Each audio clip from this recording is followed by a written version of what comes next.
So, this is my office about 5 years ago when I first moved into my house. As you can see, I use it as my collecting hoard, which I still do, and that's kind of the problem. It's been 5 years, I randomly got this internet following, and I got stuff sent to me. I need more of a workspace, so the limited shelving I did have really didn't work when everything started stacking up. So, it's time for a remodel. The thing is, I don't make a living off of this, and I'm not really flooded in cash, so this is going to be a wicked budget remodel of a studio. To save me from embarrassment, I really don't have any pictures from the last few years of this room, but that is everything that was spread around this place up until now, so you can probably imagine how cramped it looked. The first thing I did was removing everything from the walls, which uncovered a lot of holes and cracks, which needed to be tended to first. Then the next thing that I needed was a bunch of wood to make the shelves out of, because of course I wanted a lot more shelving in this room, but wood can be rather expensive. So I got a bunch of this plywood from work. It is from these crates that come in. I work in medical, so a lot of these medical devices will come in actual huge crates made out of plywood. I was able to salvage plywood from about 2 of these crates, which got me about 5 to 6 decent sheets of plywood. It ain't mahogany shelving, but it'll do the job I need it to, and it was free. There's a few times in this video you'll be able to yell at me for safety things. Here I'm not wearing gloves, probably should, and now I'm wearing gloves but no mask, so you can't win. For a bit of my own style, I decided to round off the edges of the plywood to look like a skateboard. My wife was able to score this piece of countertop off Facebook Marketplace for free about a year ago that I've been holding on to, and I'm prepping it by adding these high weight brackets. Now that I got all the shelves cut, I am now painting the tops and bottoms of them. Still trying to give it that kind of skateboard look where just the edges are sanded and rounded down, and then I'll probably hit them with a finish a little later on. I had aspirations of hitting these all with a natural wood finish, but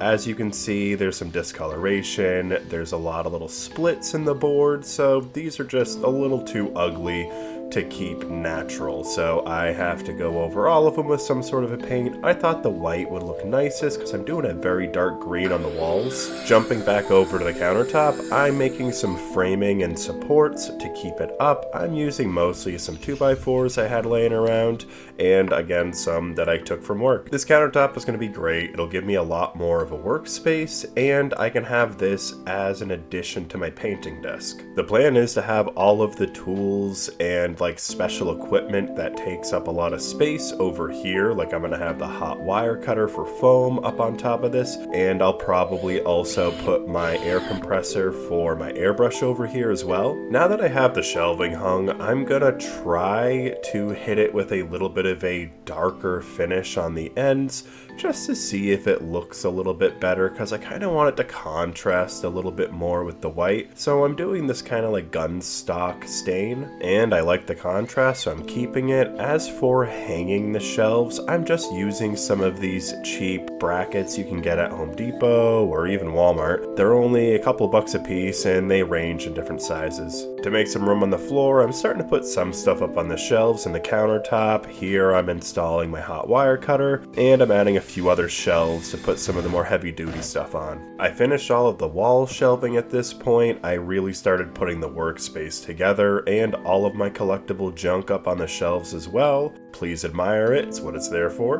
Once I got this half of the room mostly put together, I've kind of separated all of my things, put my desk together, and then I finished the other side of the room, which needed a lot less shelving. And even since this, once I finished the other side of the room, I've moved more stuff around, and here's the final result.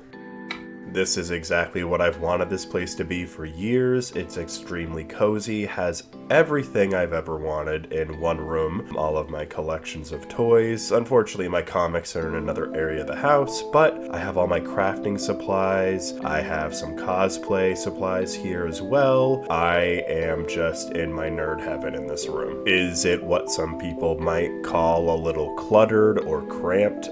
Maybe, but I am such a maximalist that this is a large room, and I can't not fill it with everything that I love. It's just the way that I live. I'm not good at the whole minimalism thing. If I can't live like a Studio Ghibli witch, then I don't want to live at all. And if you're wondering why I went radio silent for about a year, well, This is the reason. I used a lot of recycled stuff in this process, as you can see, so this really only cost me about $100 for the actual renovation. But doing it alone and having a full-time job, it took a while. The other big thing is I upgraded my video and recording setup, so you should hear and see a lot more of me.